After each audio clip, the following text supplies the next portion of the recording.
seja muito bem-vindo, muito bem-vinda ao Papo de Dinheiro, seu podcast, seu programa de educação financeira e finanças pessoais. Hoje a gente vai falar de um tema bastante interessante, metas. Lá no comecinho do ano, você traçou alguma meta? Você colocou algum objetivo para esse ano de 2025? E mais do que isso, tem feito um acompanhamento para saber se está chegando perto do seu objetivo ou não? Pois é, hoje a gente vai bater esse papo, a gente vai falar um pouquinho sobre metas, sobre o que fazer para, se você está longe, começar a chegar um pouquinho mais perto da realização das coisas que você se propôs lá em janeiro, lá no comecinho do ano.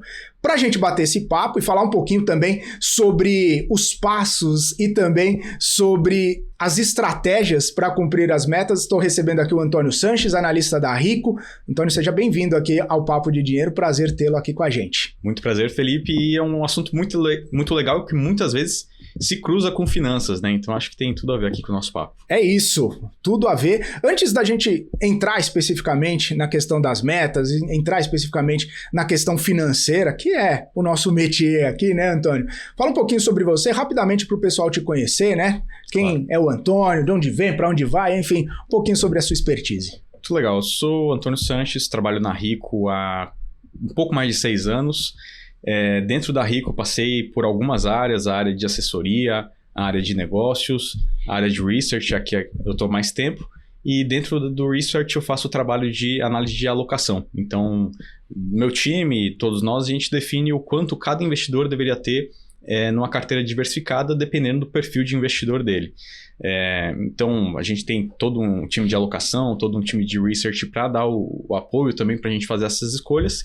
Eu gosto de brincar que, se a gente for comparar com o futebol, dentro de um time, né, uma seleção, onde você tem lá o Ancelotti, que é o técnico da seleção, eu sou ali parte da equipe técnica que vai ajudar a entender qual que vai ser quais são os melhores produtos que a gente vai colocar dentro da alocação adequada para que o investidor tenha os seus objetivos cumpridos dentro do perfil de risco dele, dentro da volatilidade que ele aguenta dentro de uma carteira de investimentos. E se a gente pensar que o objetivo é sempre ser campeão ou vencer campeonatos, a equipe técnica é muito importante para ajudar a construir esse passo a passo e fazer com que a seleção, o time ou o cliente chegue nesse objetivo.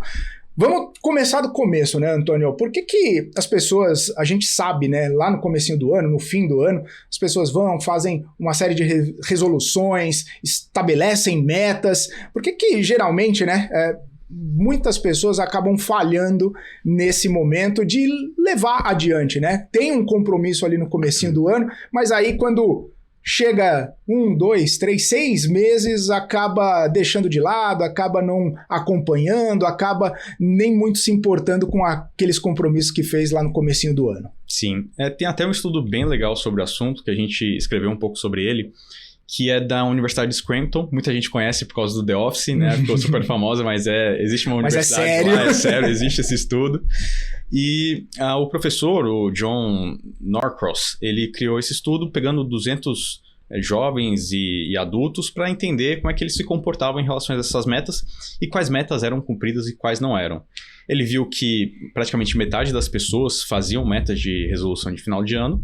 Dentro dessas 200 que ele pegou, então, 100% faziam. E ele viu que dentro de 6 meses, 54% delas abandonavam a meta. Simplesmente esqueciam. E só cerca de 19%, depois de quase 2 anos, conseguiam cumprir essas metas. Ele tentou identificar justamente isso. O que faz uma meta ser cumprida. E muitas das metas elas são criadas sem especificidade, que ele considerou um ponto super importante para você conseguir concluir suas metas. Então, metas que eram específicas, elas tinham 10 vezes mais chances de ser cumpridas do que metas que não eram específicas. E o que isso significa, então, né? Muitas vezes você vai fazer uma meta e você fala, poxa, eu quero guardar dinheiro esse ano. E essa é uma meta bem pouco específica. Então, de acordo com esse estudo, você deveria fazer algo bem mais direcionado. Então, eu quero guardar R$10 mil na minha conta da Rico até o dia 31 de dezembro de 2026. Ou 25 no caso. Então, dessa forma, você consegue, de fato, estruturar um plano para ter essa sua meta cumprida. E justamente vem aí, eu acho que o segundo passo, a segunda importante, segundo tripé, talvez, desses 3 pontos importantes para você criar a meta, que além de ser específica, você precisa ter um plano para cumprir ela. Uhum. Então, quais são as alavancas que eu vou ter dentro dessa meta? Então, se é guardar dinheiro, provavelmente você vai precisar ou ganhar mais dinheiro no seu dia a dia, no seu mês. Talvez economizar mais dinheiro também seja uma alavanca para você atingir isso. Uma outra alavanca pode ser investir, né? Porque justamente quando você investe, você tem os juros compostos ajudando a fazer esse dinheiro crescer. Então, ok, você tem a meta específica, você tem as alavancas e agora você pode criar planos de ações para atingir essas alavancas. Então, como é que eu ganho mais dinheiro? Faço hora extra, vou empreender, vendo alguma coisa que eu possuo, está parado na minha casa, tem uma guitarra que eu não uso e vale algum dinheiro. Como é que eu vou economizar mais? Você vai checar todos os seus gastos, você vai excluir talvez algumas assinaturas que muitas vezes a gente até esquece que tem. Esse é um exercício muito interessante. Não sei se você já parou para contar quantas assinaturas você faz. Muita, né? E às vezes você passa de 10 e você nem percebe que você tem tudo isso. Então, esse seria, por exemplo, um plano para você economizar mais dinheiro e investir. Naturalmente, você pode começar a estudar para investir, entender quais investimentos vão te ajudar de forma mais adequada para o seu plano, para o seu objetivo, que pode ser de menor prazo, mais longo prazo. Então, tudo isso já forma muito bem esse segundo tripé, que é o planejamento para você atingir sua meta. Eu acho que o terceiro ponto que eu destacaria aqui é a motivação da meta que você vai ter, porque muitas vezes a gente traça uma meta ou pensa numa meta de final de ano, mas não tem uma motivação muito clara, né? Fala, eu quero guardar 10 mil reais. Talvez isso não signifique tanto para você ter 10 mil reais na sua conta, talvez você colocar isso em algo que justamente te motive. Então, juntar esses 10 mil reais para comprar um Fusca 72 amarelo para eu ter na minha garagem, que isso vai me trazer muita alegria. Então, a motivação é um ponto muito importante. E até saindo um pouco de finanças, muitas vezes as pessoas elas têm um objetivo, por exemplo, de emagrecer. Eu quero emagrecer, mas também emagrecer é pouco específico. Então, se você for trazer isso para esse ponto que a gente trouxe aqui, seria eu quero emagrecer, ter 70 quilos até o dia 31/12 para eu tirar minhas fotos de Réveillon, porque vai ser algum evento especial, vai ser minhas fotos do casamento, aquilo que eu vou conseguir eternizar. Então, quando você traz tudo isso, consegue trazer o seu objetivo, os seus planos com motivação e específico, aí sim, sua meta tem muito mais chances de ser realizada, cumprida. Pois é, porque você não consegue mensurar, né? Já tem aquela velha frase, você não mensura, você não consegue mensurar, você não consegue controlar, né? Então, fazer metas assim muito abstratas, qualquer coisa serve. Você falou de emagrecimento, não, eu quero emagrecer, 100 gramas já emagreceu, né? Sim. Então, perder um pouquinho já tá bom. Assim como economizou um pouquinho, já tá lá. E você observa, Antônio, que muitas vezes as pessoas acabam, por essa falta de especificidade, por essa falta de planejamento, por essa falta de motivação, elas justamente não conseguem mensurar se estão fazendo o progresso, se estão indo ao encontro efetivamente das suas metas, e aí é por isso também que elas acabam ficando pelo meio do caminho, justamente, poxa, não sei para onde eu estou indo, então não sei mais se vale a pena efetivamente continuar nessa rota, nessa jornada. Com certeza, justamente, você não consegue medir o seu progresso, às vezes você vai até ficar desmotivado em relação ao quanto você está avançando. Às vezes as pessoas também têm metas muito maiores do que elas poderiam alcançar. Então a gente já está na metade do mês aqui, você falar, eu quero 1 milhão de reais na minha conta até o final do ano, poxa, você talvez precise de um pouco de sorte, porque vai ser um sorteio na Mega Sena que vai resolver esse seu objetivo, porque talvez tenha poucas coisas para você fazer em tão pouco tempo para que você realize esse objetivo.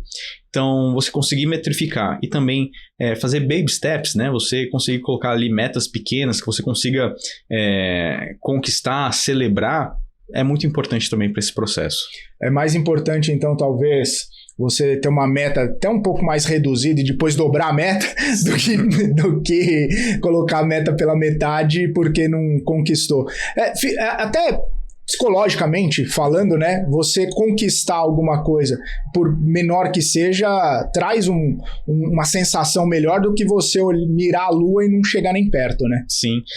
Se a gente até fizer uma relação disso com uma corrida de carros, muitas vezes você vê uma corrida de carro e eles estão ali, volta por volta, tentando tirar 1 minuto. Então, quando você consegue fracionar, ao invés de você pensar, eu vou ganhar essa corrida, que você tem 70 voltas, você tentar melhorar cada volta ali 1 minuto a mais, cada curva, cada trecho você conseguir fazer num prazo um pouquinho menor, é uma forma também de você metrificar isso, esses pequenos avanços, e tornar essa meta que às vezes no longo prazo pode parecer muito grande, mas no curto prazo você consegue fazer avanços e ter satisfação com isso. E o papel da disciplina, né, nesse processo todo? Porque quando a gente fala de dinheiro, né, muita gente acaba não tendo a especificidade, o planejamento, a motivação, e também não tem a disciplina, né? Às vezes se propõe, coloca tudo direitinho no papel, mas também não tem a disciplina de levar adiante. Qual a importância, né? Você que trabalha todo dia com essa questão aí de alocação e de disciplina para chegar em objetivo,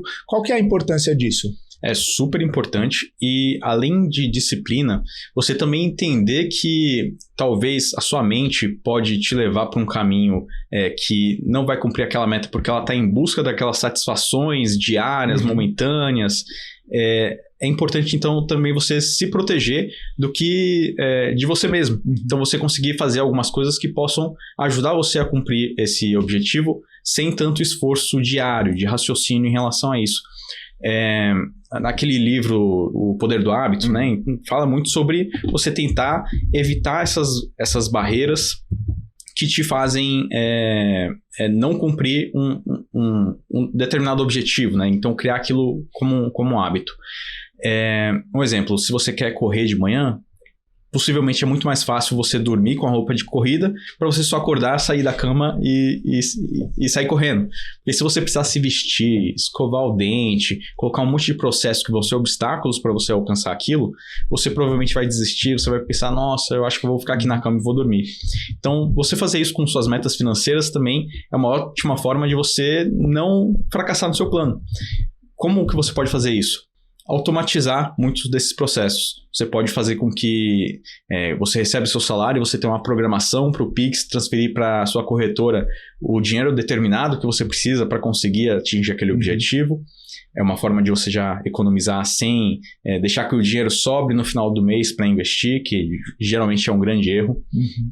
Você também pode automatizar os seus investimentos. Então, ao invés de você passar por um processo decisório toda vez que você tem o dinheiro para decidir onde vai investir, você utilizar uma ferramenta que já faça esse investimento de forma automatizada, que lá na Rico a gente tenta trazer muitas ferramentas para que o investidor automatize esse processo.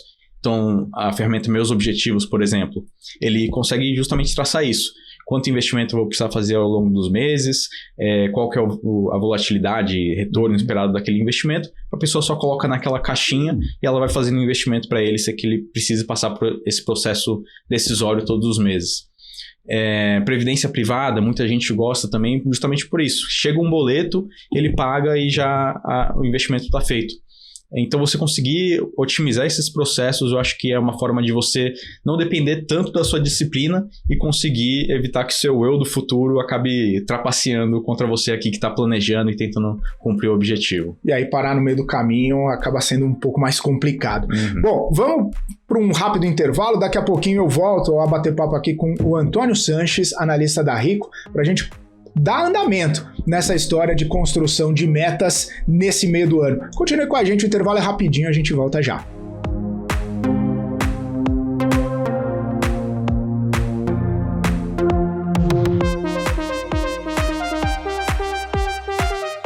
Muito bem, estamos de volta aqui no Papo de Dinheiro, conversando sobre metas financeiras nesse ano de 2025 com o Antônio Sanches, analista da Rico. Antônio, a gente está no meio do ano, né? E se a gente olhar para trás, muita gente já abandonou, já desistiu, já nem lembra mais das metas que foram colocadas ali no comecinho do ano, né? Sem especificidade, sem planejamento, sem motivação, sem ser meta realista, né? Dá tempo ainda de planejar algo nesse meio do ano. É importante que independentemente de quando comece a meta do ano, ela seja colocada em prática o mais rápido possível? Claro, dá tempo sim. A gente até fez um estudo, uma brincadeirinha, uma simulação, para tentar motivar justamente as pessoas a não abandonar as metas. 6 meses ainda é bastante tempo e pode fazer bastante diferença quando a gente fala de dinheiro. A conta que a gente fez foi, vamos simular então 2 pessoas que têm aqui 10 mil reais e elas resolvem investir 100 reais todos os meses por 30 anos. Um investimento ali de aposentadoria. Qual que vai ser a diferença de uma pessoa que começa agora ou de uma pessoa que só vai começar daqui a 6 meses, né, em 2026? E enquanto a primeira pessoa que começa a investir agora enquanto a pessoa do começo do ano teria cerca de 1 milhão e 200 mil com investimento de 1%, a taxa atual de juros, 1,17% ao mês, ela chegaria nesse 1 milhão e 200, que é bastante dinheiro. A pessoa que começa 6 meses antes, ela teria quase 1 milhão e 300, então dá uma diferença de 89 mil reais nas contas que a gente fez. Então, você vê como uma pequena quantidade de tempo, só 600 reais a mais que ela vai investir, já faz muita diferença quando a gente está falando de um objetivo de longo prazo, de um planejamento, justamente porque os juros compostos fazem milagres assim quando a gente está falando de investimentos, especialmente de longo prazo.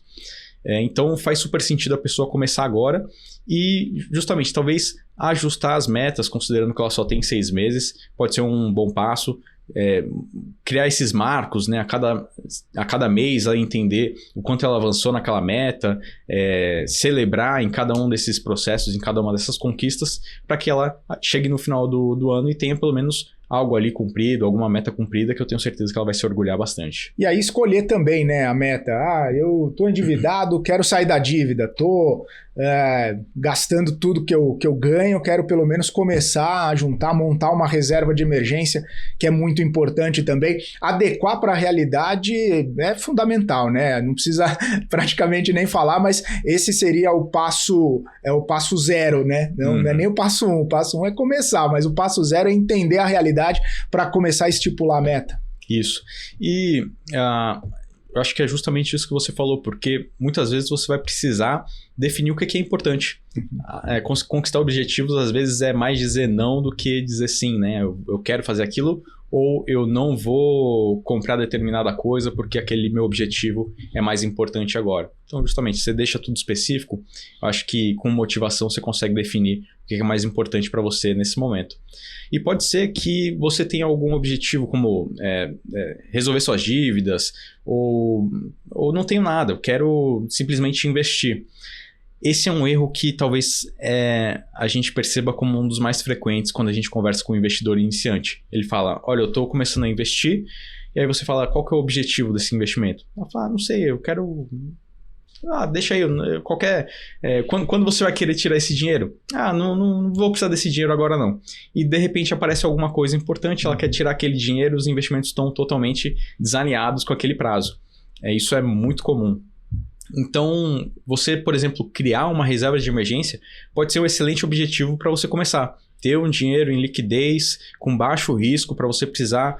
se você precisar resgatar, você resgata e resolve aquele problema de forma imediata, sem se endividar. Que geralmente é muito pior você ter uma dívida do que os resultados que você tem de investimentos seguros. Nessa especificidade, montar a reserva de emergência tem que seguir aqueles passinhos lá da especificidade, do planejamento, a motivação, para construir essa reserva também, ou só falar uma reserva de emergência, não. Tá tudo bem, tá tudo certo. Porque eu me lembro no bloco anterior, isso foi muito específico, né? Um Fusca amarelo, 72, para colocar na garagem, esse custa X, então tem muita especificidade. Na reserva de emergência, precisa do que para saber, para entender qual que vai ser ali o tipo, né, de planejamento para fazer essa meta ser cumprida. Precisa ser específico também. Então, a gente fala que uma reserva de emergência bem criada, ela tem de 6 a 12 meses do seu salário, do seu custo de vida, geralmente. Isso dependendo do tipo de vida, tipo de finanças que você tem. Então, se você é um um CLT, que tem ali um salário mais frequente, possivelmente um seguro-desemprego, caso aconteça algo com o seu emprego, ela pode ser mais próxima de 6 meses. Se você é um autônomo, que às vezes você recebe bastante dinheiro, às vezes não tanto, talvez ter 12 meses pode ser mais seguro. Então você estabelece esse valor. Então, meu custo de vida é R$2.000, eu vou colocar 6 meses disso, são 12 mil. Então, eu preciso de R$12.000 investidos no Tesouro Selic até o dia 31 de dezembro desse ano. Então, assim você consegue criar uma meta muito mais específica para conseguir alcançar seu objetivo. E reserva de emergência é muito importante, né? Não foi à toa que eu falei do Fusca do Fusca aqui, porque tem uma história que me lembra muito o Fusca e dinheiro, que é a necessidade de uma boa reserva de emergência, porque reserva de emergência não aceita cartão de crédito, né? Ela chega e você não sabe como é que você vai precisar pagar. E essa história justamente aconteceu aqui perto. Eu tava vindo trabalhar de Fusca, meu Fusca amarelo 72. Ah, a especificidade tá aí. Agora entendi. E quando eu tava chegando bem perto da corretora, o freio do Fusca acabou. E não sei se todo mundo conhece a região aqui da Faria Lima, mas tem muito carro importado. É uma região assim que esbanja luxo. E eu tinha poucas opções na hora que o Fusca faltou o freio. E quando eu vi o semáforo fechado, um monte de carro parado, Porsche, BMW, tinha um Fiat Uno. Aí eu fiquei super feliz que ele tava lá, direcionei o Fusca pro Fiat Uno, bati no fundo do Fiat Uno. O cara ficou extremamente bravo comigo, saiu do carro berrando e eu tava sorrindo pra ele. Falou, cara, que bom que você tá aqui porque você me salvou. Porque era isso, se eu batesse numa Porsche, numa BMW ali, eu precisaria tirar um dinheiro pra pagar aquele seguro, aquela apólice do carro importado. E é uma emergência. Ela não avisa quando vai acontecer, não avisa quando o freio do seu Fusca vai falhar. E você precisa dela pra se garantir. Nem sempre vai ter um Uno passando na sua frente para te salvar. E aí o prejuízo podia ser bem maior e bem podia maior. Ter bem... ser bastante complicado, né? Ainda bem que deu tudo certo. Mas uma dúvida aqui, né? E até é interessante quando você falou da reserva de emergência e citou também a questão do carro, porque muita gente, ou muitas vezes, as pessoas, elas começam a listar um monte de coisa, né? Eu queria... isso, eu quero viajar, eu quero casar, eu quero um carro, eu quero montar minha reserva de emergência. E aí começa com 50 metas, né? Para bater. E claro que a gente sabe que minha mãe já me ensinou, dinheiro não é infinito, né? Não nasce em árvore também. E aí como que direciona, né, Antônio, para as metas, né? Até curto, médio, longo prazo, dá para estipular uma por vez, dá para estipular várias por vez, assim, tentando encaixar no orçamento. Como que faz também para cumprir com os objetivos, mas também não ficar ali, querer o mundo, querer abraçar o mundo? Claro, eu acho que vale você pegar um caderninho, escrever tudo que é importante ali para você, mas em algum momento você vai ter que lidar com a realidade que nem todas vão poder ser cumpridas, pelo menos não todas em um determinado prazo. Algumas vão precisar ir justamente um pouquinho mais para frente. Então você pode criar vários objetivos e se planejar, se programar para diferentes deles ao longo do tempo. E eu acho que para você conseguir riscar algumas coisas dessa sua grande lista de desejos, você vai precisar fazer todos esses passos. Então entender qual que é a sua meta específica, entender qual que é o planejamento, porque dentro do planejamento você já vai ver que algumas coisas não são possíveis, né? Então eu não consigo ganhar R$1 milhão por mês para cumprir isso daqui, então, poxa, acho que talvez eu vou ali nas que eu consigo cumprir, ou nas que são justamente mais importantes, que vão conseguir me motivar para eu atingir esse objetivo. Boa. E aí, pensando nesses 6 meses, o que é factível, né? Na sua cabeça, assim, até para passar para o telespectador, o que daria para concretizar? Você falou, tudo bem, num horizonte de 30 anos de alocação, essa diferença seria muito grande, mas pensando no que dá para ser cumprido nesse ano, o que dá para ser o pontapé inicial para o telespectador? Acho que vai depender um pouco do momento, da realidade dele ali, né? Se ele está endividado, muito provavelmente quitar essas dívidas vai ser o mais importante agora para ele conseguir se desafogar. Porque por mais que a taxa de juros agora esteja bastante alta, né, 15% ao ano é assim, enorme para você ter um rendimento desse com baixíssimo risco, você ainda assim tem juros muito maiores na maioria das dívidas, exceto dívida imobiliária, que às vezes você consegue ter taxas de juros até melhores que isso. Então, quitar essas dívidas é muito importante se você está nessa fase. Se você já não tem dívidas, criar uma reserva de emergência, eu acho que seria o ideal para você justamente se proteger, não ter dívidas. Muitas vezes você nem sabe que você vai ter uma oportunidade ou uma emergência, né? Depois de você criar sua reserva de emergência, pode ser justamente essa reserva de oportunidade.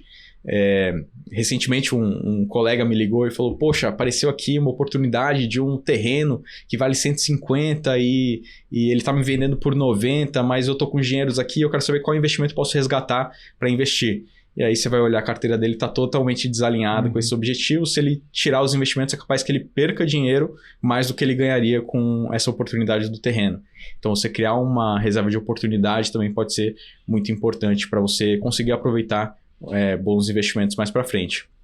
E aí, justamente, eu acho que criar esses investimentos para alcançar esses objetivos de médio e longo prazo podem fazer sentido depois de você já ter percorrido todos esses passos anteriores. Boa. Antônio, isso que você acabou de falar, a gente vai explorar um pouco mais no próximo bloco, achei bastante interessante, inclusive esse exemplo aí do terreno. A gente vai continuar conversando com o Antônio Sanches, analista da Rico, daqui a pouquinho, depois do intervalo comercial, você continua com a gente, o intervalo é rapidinho.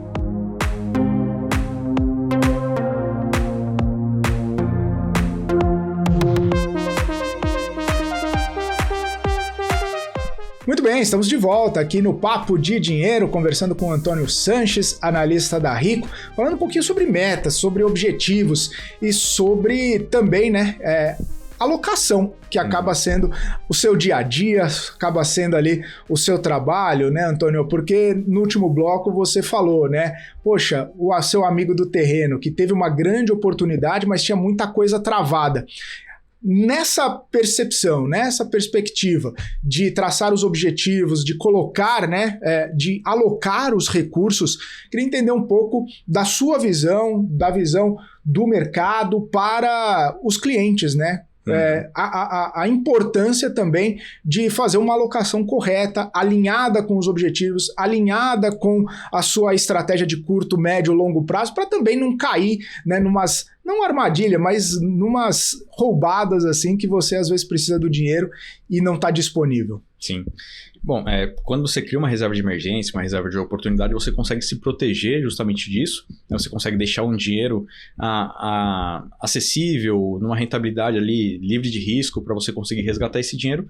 Acho que é uma excelente forma de você proteger, inclusive, os seus investimentos. Aí sim, mais falando de alocação, onde você vai colocar diferentes investimentos para conseguir equilibrar aquela carteira, ter uma rentabilidade de acordo com o que você suporta de volatilidade, ou seja, justamente de quanto balançam os investimentos.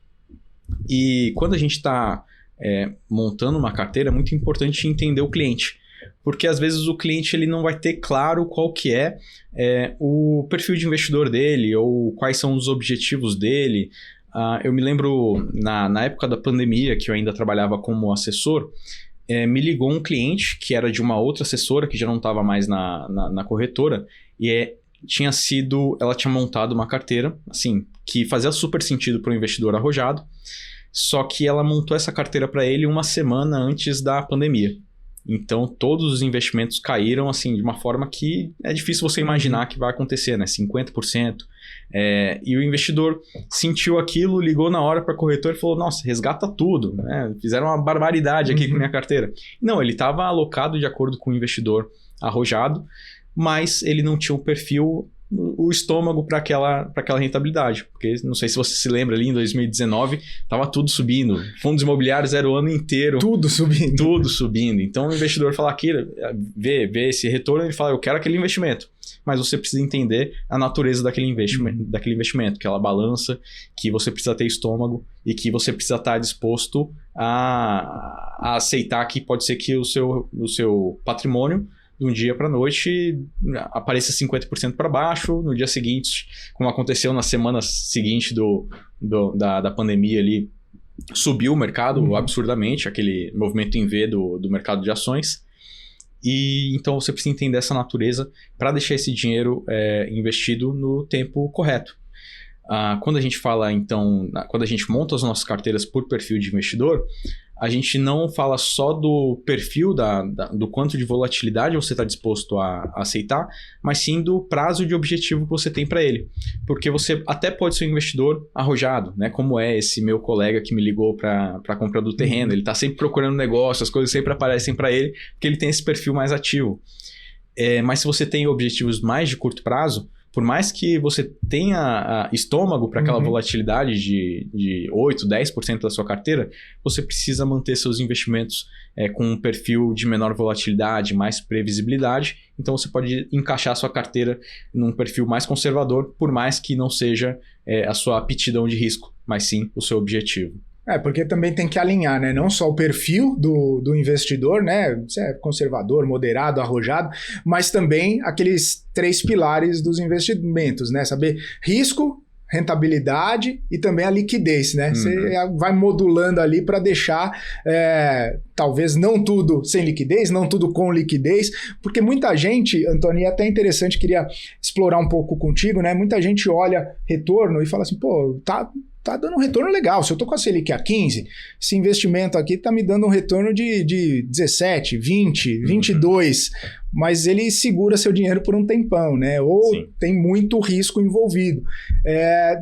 Nessa estratégia de alocação, mesmo o cara sendo arrojado, ou mesmo ele tendo a possibilidade de deixar o dinheiro mais tempo lá, também entra isso que você estava falando, né? Não deixar tudo, né, alinhado com exatamente o perfil. Ter um pouquinho mais de jogo de cintura ali para passar ou poder passar por algum apoio. Não que eles vão acontecer, mas poder passar por algum momento um pouco mais turbulento, né? Claro. E como você disse, esse tripé do risco, da volatilidade, né, do risco, do retorno, e é um cobertor curto. Você puxa para um lado e você perde do outro. Então você precisa aceitar. Às vezes você tem um investimento que paga 110% do CDI. Ele está te oferecendo mais retorno, mas justamente para você não ter a liquidez dele. Então você precisa deixar aquele dinheiro mais tempo aplicado sem você conseguir resgatar. Porque se você conseguir, provavelmente você vai tomar uma marcação ao mercado ou um deságio justamente por querer vender antes do prazo.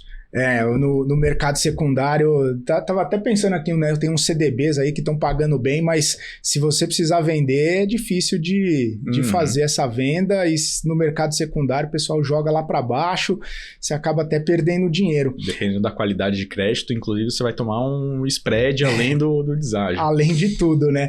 Ô, Antônio, e aí, pensando, né? Até retomando um pouco daquele estudo que você falou, da importância de começar agora, né? A gente já discutiu, não só o estudo, mas também já discutiu nas caixinhas que a gente pode colocar para começar agora. Pensando aqui, né, nesse método, nessa estratégia, por que efetivamente, né, o investidor, a pessoa que está montando agora, ela deveria pensar em colocar o dinheiro dela, de repente, em algum investimento, ou renda variável, ou renda fixa, ou nos dois? Como que ela faz também a diferenciação para a gente tentar amarrar um pouco disso que a gente estava falando, junto com aquela estratégia de quanto mais cedo, melhor, né? Se não tem familiaridade, começa por aqui, se já tem uma vivência, começa por ali, para começar a cumprir os objetivos. Legal. Os investimentos, até dando um passo atrás em alocação, né? Sempre foi sabido, assim, era conhecimento geral que você diversificar seus investimentos era importante. Então, todo mundo sabia isso, só que ninguém sabia explicar muito bem como é que funcionava isso. Até que veio o Markowitz, né, um matemático brilhante, que conseguiu criar uma fórmula que dizia pra gente o quão bom era você diversificar. Que ele media o quanto variava um determinado investimento em relação a outro, e eles dois combinados, qual que seria o novo risco dessa carteira. Então ele conseguiu provar matematicamente que se você juntar dois investimentos que se comportam de uma maneira diferente, você pode reduzir o risco dos seus investimentos como um todo, ou até aumentar o retorno esperado sem elevar o risco que você está correndo naquilo. E é mais ou menos em cima dessa matemática ganhadora do Prêmio Nobel que a gente trabalha com alocação. Então, como é que a gente consegue combinar esses investimentos dentro de uma carteira para que você, de acordo com uma determinada volatilidade, que é a que o investidor vai aguentar, você conseguir montar isso para trazer o melhor retorno possível, né? O melhor retorno ajustado ao risco que você está correndo. É mais ou menos esse trabalho que a gente faz ali. Então, para investimentos de super curto prazo, muito provavelmente o investidor não vai ter fuga, vai ter que ser algo super seguro, um tesouro direto, um CDB de liquidez diária, um fundo DI simples, né, que não corre muito risco e tem liquidez.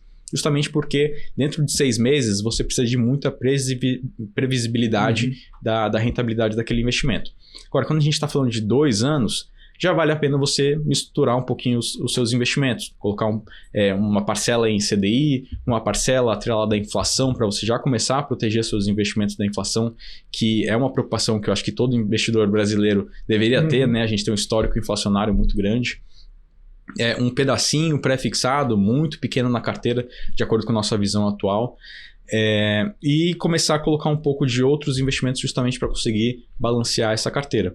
Quando você está falando de uma carteira mais de médio prazo ou do investidor moderado, você já consegue começar a pesar um pouco mais a carteira em multimercados e em renda variável. E quando a gente está falando do investidor agressivo, a bastante longo prazo, ele pode ter uma parcela mais significativa de renda variável na carteira dele. Investimentos alternativos também vão ter um papel importante. Para você conseguir descorrelacionar esses investimentos e balancear bem esse risco ajustado ao retorno esperado da carteira. Mas isso aí qualquer tamanho de carteira? Porque às vezes até as pessoas podem ficar se perguntando assim, pô, mas tem tão pouco dinheiro, né? Tenho R$1.000, tenho R$500. Como que eu vou conseguir diversificar tudo, né? Um pouquinho aqui, um pouquinho ali, um pouquinho lá. Faz tanta diferença assim? Ou a gente já começa a pensar em outros patamares de patrimônio? Legal. Acho que assim, para ser bem específico em relação a esses números, a gente tem 3 carteiras lá na Rico, que inclusive elas saem hoje. A gente saindo daqui, eu vou voltar lá para terminar essas carteiras. Uma a gente chama de seleção multi-estratégia. Você já deve ter percebido que eu gosto um pouco de futebol. Então, a seleção multi-estratégia é como se fosse o Real Madrid dos investimentos. A Rico é uma corretora que tem vários fundos, várias rendas fixas exclusivas. Então, dentro de tudo isso da plataforma que é oferecido, a gente pega o nosso modelo de alocação, né, que calculou quanto que é o ideal para ter em cada classe de ativo, e pega os melhores ativos que a gente considera ali, não a melhor rentabilidade, mas o melhor risco ajustado ao retorno que cada um deles oferece. Essa carteira é o Real Madrid da Rico. Para o investidor qualificado, né, ele vai precisar de mais ou menos 500 mil para montar essa seleção. Para o investidor público geral, a gente tem a mesma versão da carteira, que ele vai precisar de 170 mil reais para montar essa seleção. Então ele vai ter um retorno que é para o conservador, moderado e agressivo, CDI mais 1, CDI mais 2, CDI mais 3, respectivamente. Só que é bastante dinheiro, né? Nem todo mundo tem 500 mil reais, 170 mil reais. E a gente criou a seleção de base, que é uma versão mais enxuta para ele conseguir fazer essa carteira com todas as classes de ativo, só que investimentos muito mais baratos. Essa seleção ele vai precisar de 10 mil reais para sofisticada, né, agressiva, e conservador e moderado ele vai precisar de 5 mil reais. Então já torna mais acessível, já é uma carteira de investimento. Então a gente entende que com esses valores, 5 mil, 10 mil reais, já é importante esse investidor começar a pensar na alocação de uma forma mais diversificada, né, profissionalizada em si. Para esses objetivos menores ou até menos dinheiro para investir, o investidor pode ter 1, 2 investimentos que consigam fazer essa diversificação de uma forma que proteja ele, mas também sem precisar demandar tanto dinheiro dele, que aí são justamente os fundos de investimento. Com 100 reais você consegue investir em bastante fundos de investimento que vão trazer bastante diversificação. Então, você tem o objetivo de curto prazo, mas ainda assim você quer um pouco mais de diversificação, um pouco mais de risco para ter um pouco mais de retorno, você pode procurar um fundo de crédito privado, que é melhor que você invista R$1.000 em um fundo de crédito privado que vai ter, assim, pulverizada a quantidade de renda fixas dentro da carteira dele, do que você escolher um ativo de um crédito específico, uma debênture específica, que você coloque R$1.000 lá e acabe sofrendo o risco de que algo aconteça especificamente com essa empresa, que às vezes você não conseguiu estudar, se aprofundar tanto nessa tese. E aí concentra o risco, é muito mais complicado se alguma coisa acontecer. Vamos então para o nosso último intervalo, daqui a pouquinho estaremos de volta aqui no Papo de Dinheiro, não sai daí, o intervalo é rapidinho.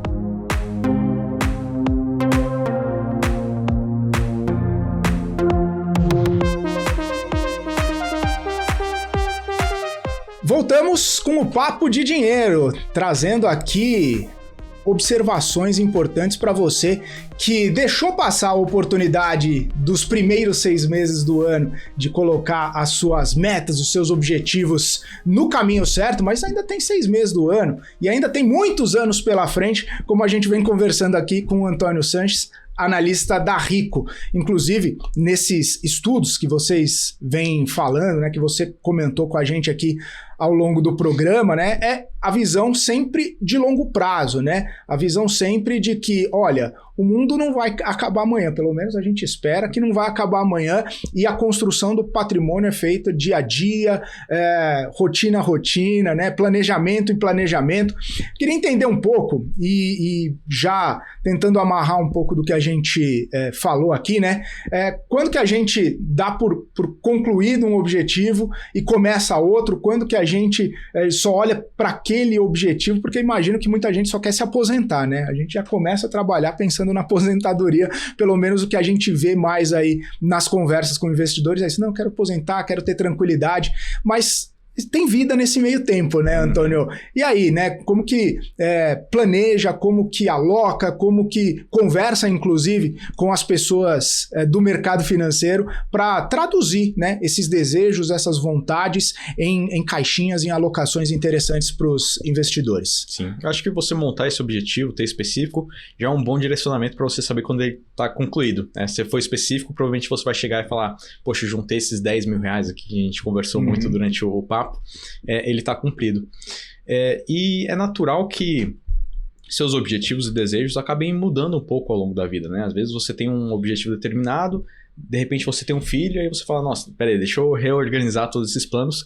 Então é importante que você consiga montar os seus investimentos pensando nisso. Talvez tenha uma flexibilidade para você conseguir mudar de plano sem deixar de viver a vida, né? Porque a vida vai acontecendo e a gente precisa ajustar as coisas em relação a ela. Então acho que esse é um passo importante, você conseguir determinar os objetivos, entender quando eles estão concluídos, utilizar ferramentas que vão te ajudar a concluir esse objetivo, né? Seja um planejador de investimento, seja investimentos que você faça e eles rodem automaticamente, tudo isso ajuda bastante.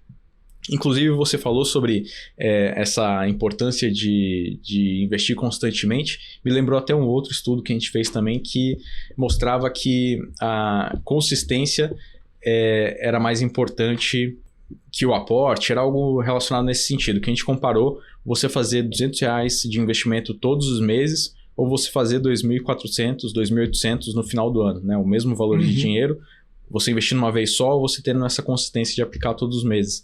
E o resultado era uma diferença de 23% a mais de você fazer esses investimentos constantes. Então, às vezes é isso, você conseguir estruturar esse plano, colocar ele parcelinha por parcelinha, você consegue evoluir bastante também nesse processo. Eu vi, inclusive, não sei se o estudo é recente, mas eu vi recentemente, mais ou menos nesse sentido do que, da importância da consistência, do que tentar acertar o timing do mercado, né? Se tirar os maiores dias positivos, os maiores dias negativos, se você só aportar em determinado tempo ali, manter a consistência todos os meses, você acaba até, entre aspas, batendo o mercado do que você tentar acertar o timing, a consistência, né? O que os grandes investidores cabelos brancos nos mostram é justamente isso, né? Fazer sempre a mesma coisa, mirando no objetivo, tentar fazer o melhor e buscar as oportunidades também quando elas aparecem, né? Você falou da pandemia, que caiu a carteira lá do cliente 50%, ali acabou sendo uma oportunidade, embora muita gente acabou não observando que poderia ser, né? Sim, a gente inclusive replicou esse estudo. Ele é um estudo americano e a gente trouxe ele abrasileirado, né? Que a gente chamou de tempo no mercado é mais importante que timing do mercado, né? Que era justamente isso, só que em inglês, né? O estudo. E é justamente isso, você conseguir ficar aportado e aproveitar essas altas que são imprevisíveis, as 10 maiores altas do mercado, se você tiver constantemente aplicado, é melhor do que você ficar tentando acertar ali o timing de que agora o mercado vai subir, ou agora está super barato e melhor você justamente estar investido. Bom, Antônio, para a gente pegar uma recapitulação aqui, já que o nosso assunto são os objetivos, Passa um caminho das pedras aí, vai, um planejamento, um pensamento para quem está começando agora, quer ter um objetivo interessante aí até o final do ano. O que a gente coloca aí nessas caixinhas? Primeiro passo, segundo passo. Vamos tentar passar um passo a passo aqui só para recapitular para o nosso telespectador o que é importante colocar aí para a gente traçar os objetivos com tranquilidade e chegar lá, né? O mais importante é acabar chegando lá. Eu até conferi meus bolsos aqui, porque eu geralmente ando com um caderninho no meu bolso, que eu gosto de fazer anotações e eu acho que esse é um passo importante. Então, pega o caderninho, escreve as coisas que são importantes para você. Primeiro passo, né?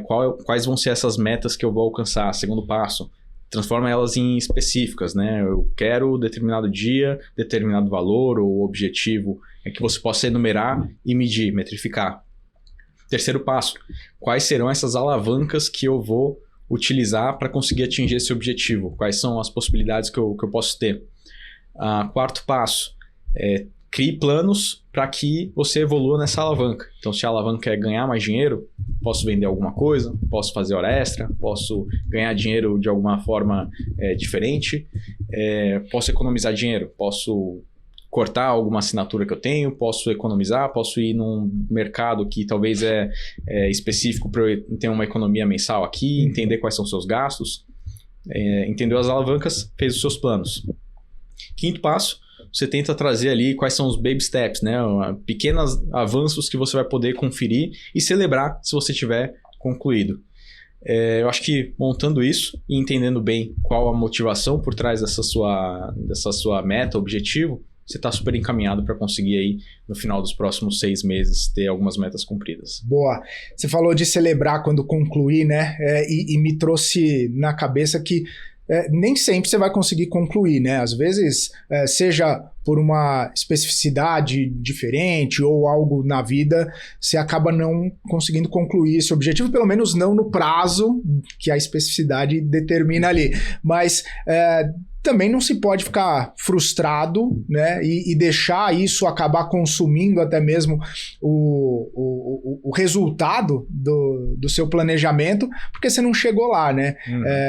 Interessante que a gente está falando de meta agora para o fim do ano. Se no fim do ano você tem 80%, é melhor do que nada, né? E isso também acaba sendo importante. Você está sempre em elevação, em uma construção, em progresso, ao invés de ficar chorando porque não chegou na meta 100% no total, né? E nota que curioso, o estudo do Dr. John, ele não olhou quais as pessoas cumpriram as metas dentro do final do ano. Ele olhou quais cumpriram dentro de 2 anos. Então, justamente, é compreensível que você talvez precise de um prazo maior do que 1 ano, porque as coisas não acontecem magicamente, porque você pulou as 7 ondinhas no final do ano, né? Às vezes as coisas precisam de um pouco mais de tempo e tudo bem. Tudo bem, né? E você tá vivendo, como você falou, da Fórmula 1 lá, né? Você com você mesmo, buscando tirar tempo, crescer patrimônio, porque o objetivo da vida é esse, né? Você está sempre em progresso, sempre crescendo. Bom, para a gente encerrar, queria que você deixasse as considerações finais aí, algo que talvez a gente não tenha falado, a gente não tenha abordado, que você acha importante deixar de mensagem aí para os nossos telespectadores nesse sentido, algum highlight aí também do estudo que a gente acabou não abordando que você acha importante aí, Antônio? Acho que vou fazer melhor, eu vou me comprometer a dar uma olhada nos comentários em breve no seu canal, ver se tem alguma pergunta ali, eu complemento da forma que eu puder. Conheça a Reconnect, né, o nosso canal de conteúdos, onde nossos times postam todas essas análises que a gente conversou aqui, além das nossas carteiras recomendadas por perfil de investidor, carteira de ações, carteira de fundos imobiliários, que os outros analistas do meu time produzem. E fico à disposição também, quem quiser me seguir, @AntônioSanchesFilho. Fico à disposição para quem quiser tirar algumas dúvidas adicionais. O importante é continuar caminhando, né? E crescendo e trazendo também informações importantes aí para o nosso público. Obrigado, viu, Antônio? Um prazer recebê-lo aqui no nosso Papo de Dinheiro. Você, o time da Rico, todo mundo que é sempre muito solícito aí com a gente. Volte sempre. Prazer. Valeu. Falei aqui com o Antônio Sanches, ele que é analista da Rico. E aí, gostou? Já anotou o passo a passo que o Antônio trouxe aí para você montar o seu objetivo, montar suas metas e ir concluindo, né? Não só até o fim agora de 2025, mas 26, 27 e assim sucessivamente até chegar, até concluir, olhar para trás e falar: consegui, cheguei lá. Esse é o objetivo, né? O objetivo é sempre crescer, é sempre ser construtivo, se a gente pode dizer assim. Obrigado, viu? Sempre muito obrigado pela audiência, obrigado pela companhia aqui no Papo de Dinheiro. Eu volto na semana que vem com outros papos de educação financeira e finanças pessoais, te ajudando sempre a tomar as melhores decisões aí para o seu dinheiro. Vou ficando por aqui, semana que vem a gente está de volta. Um forte abraço, tchau, tchau.